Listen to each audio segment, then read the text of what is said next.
Now, I'm going to tell you, like Lori and I, if we track back and look at our personal story, here we go. When we started, we were subjects. Lori was an accountant in her income, and I was an engineer in my income. We pooled that income to multiply it through the power of compound debt. So we had a house that we didn't own that we made payments on. We had 2 cars that we didn't own that we made payments on. We had a 10-week vacation package that we never had the time or the money to actually go visit. But we serviced that debt, $10,000 for 10 weeks. I mean, we paid on that over and over. And I remember every time paying that. Why would someone who is already broke on their honeymoon that they finance buy a timeshare that they can't afford and finance that too? You know what the answer was? I was in love. When you're in love, you throw out the rational part. Because that's where I'm going. Let me take you another step deeper into the financial matrix and how it works. Because everything I just described to you, I was a subject running myself further into debt and then realized what was happening because my rational mind kicked in after I was married for about a year. But it kicked in like, Lori and I are going to go really into debt if we keep this up. We're going to have to make some changes. And at that point, I'm like, but what I kept staring at was all I knew was this position. Think about how hard that is after you've run up debt. You already can't afford what you have, and now you're trying to figure out how to pay down what you already have, and you know that you can't go forward anymore. That's a very miserable position. In other words, it's like shutting down the subconscious mind and the ability to dream and just stay focused on ant mode and wipe out this debt. You see, because defense, if I were to define it differently, I'd say defense is your conscious, rational mind, which we call the ant, your conscious mind, your thinking, rational mind. When you're in that type of mode, for every second of rational, conscious thought, you stimulate 2,000 neurons. When you start describing a dream vacation that you'd like to take or a dream house that you'd love to move into, you start picturing that and you're imagining what you'd be doing. You're stimulating 4 billion neurons per second. 2,000 neurons in the ant mode, 4 billion neurons in the elephant mode. This is amazing to me. What happens is, to go on offense, you need to bring the elephant, the subconscious mind, to the table. To play defense, you need to bring the ant to the table. Now look at these 4 through the ant and the elephant mindset. What is a slave? A slave is someone who's not using his ant nor using the elephant. They're in a position to where, oh, you should have a budget. Not me. You should dream. Not me. And they're just stuck. And when you realize that 8 out of 10 of the people that you're going to walk past, 80% are stuck in a position where they're no longer dreaming, but they're burying their head in the sand because they don't want to think about it. They don't want to think about it because it's painful to think about. They don't want to dream anymore because they know they're so stuck there's no point in dreaming anymore. Isn't that a terrible way to live? And people are like, man, how come there's so many people addicted to drugs or other forms of diversion? There's the financial matrix. There's your answer. The good news is we don't have to stay there. The good news is we have a plan to escape the matrix. Are you ready? Are you ready? So we don't want a slave. Now let's take a look at the subject from the ant and the elephant. Here's what a subject says. I got a dream. I want to take the dream vacations. I want to drive the nicest cars. I'm willing to work hard. But they lost the ability to just delay a little bit. And so they want it all, and they want it now. And so because they want it now, they literally shut off their ant part, and they say, sell me the dream and show me where to sign. And sign for the first thing. Sell me the dream and show me where to sign. And they sign the second thing. And eventually they sign so many things that you see the top. And by the way, the banks love the subjects. They just say, keep dreaming. Dream bigger. You can get that bigger house if you want it. You deserve the American dream, and we've got the cash. Or we have artificial cash. And so they love the subjects because the subjects shut off their rational mind, because it doesn't, think about it rationally. Isn't it absolutely insane to sell yourself into slavery for a material thing? I mean, just on its surface, you're just like, seriously? You mean like I'm going to sign away my income to all these different things? And that's going to make me, you really think a material thing is going to make you happy when you've sold yourself into slavery to get it? It's so irrational. And yet, the highest achiever, I love talking to people in that subject category. First, because I was one. Lori and I worked extremely hard to get professional degrees. But because we didn't understand financial literacy, we shut off our rational minds and sold ourselves into slavery and thought that we were doing the right things. But we couldn't quite go as far as everybody else. Everybody else was driving a little bit fancier car, a little bit, because there's something wrong with this. And I remember the day when Lori came home and said, guess what, honey, we're pregnant. And I'm like, you sure about that? Yeah, I'm excited about it. I was excited about it. Inside, I was so beaming excited to be a dad. And then my aunt's side was saying, you can't afford it, you can't afford it. So I did what every good American does. I shut him right up. And I said, get back to the dream, I'm going to be a dad. You see, for most people, for the financial slave, they are neither working their ant nor their elephant, and they're shutting down. And we have to wake them up.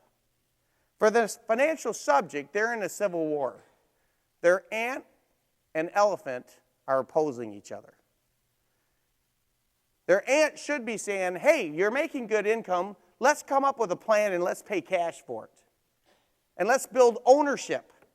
And let's create true wealth. And the elephant saying, shut up. I want it now. And I can sign this and I can get it. The bank told me it's mine. And then you've got the serf up here. And the serf flips it around. The subject and the serf are a 180 opposed from each other. The serf says, the ant is in control. The ant says, I will not let you dream. Every time you dream, you cost me money. You ever seen a person like that? You talk to them about a dream, they say, shut up. I've shut him up for a long time. Don't you start him talking again. Every time that dream comes up, I end up signing something. I fell in love once, got a 10-week vacation package I never intended to use. Don't you get him started again. Lori can go on any vacation she wants with me now, and we'll pay cash for it, right? But I was in the middle of a civil war. I literally was trying to figure out how I was going to be excited to go to be a serf. I was trying to stop dreaming, Orrin. Every time you dream, it's costing you money. And that's why when you talk to people and you tell them that they can be debt-free and they can live the life they've always wanted, they resist you at first. They're in the middle of their own civil war. Their ant and the elephant are not aligned, just like yours wasn't, or maybe still isn't. And we got to figure out a plan to get that aligned. You see, because the serf says, well, I'm going to build ownership, and then they live below their means, and year after year doing that, eventually the only way that you can do that is by shutting down your dreams. And it's a terrible way to live as well. I am not for just debt freedom. I'm for escaping the financial matrix and living your dreams. Now, does that mean that you will probably bounce through, surf on your way to a financial sovereign? And that's totally fine. Just understand it's just part of the planned escape. There's a plan, and that plan involves aligning the ant and the elephant. I will tell you, I've spent thousands of hours with thousands of individuals that are 500,000 to multimillionaire. And every truly successful person I've met and discussed with, the one common denominator is they terminated the Civil War, the battle between the ant and the elephant. They aligned their defense, they aligned their offense, and they started believing that they could dream again, and they would do it without having to sell themselves into debt to live their dream. And then someone showed me a plan of playing defense and offense through our financial fitness program, and a forerunner of this. And somebody showed me a plan. And very early I figured out, there but for me go I. I mean, how many of you, if you sat there and said, hey, what do you want? I don't think any of us would say, if I literally just pulled out and handed you $1 million, I don't think any of you would say, you're just going to have to take it back. I just can't imagine anything to do with it. I don't think any of you would have any problem saying, whoa, I'll give this much to charity, I'll pay off this, I'll go buy this. You would quickly figure out, you wouldn't have to say, government, just tax it all, I can't figure out anything to do.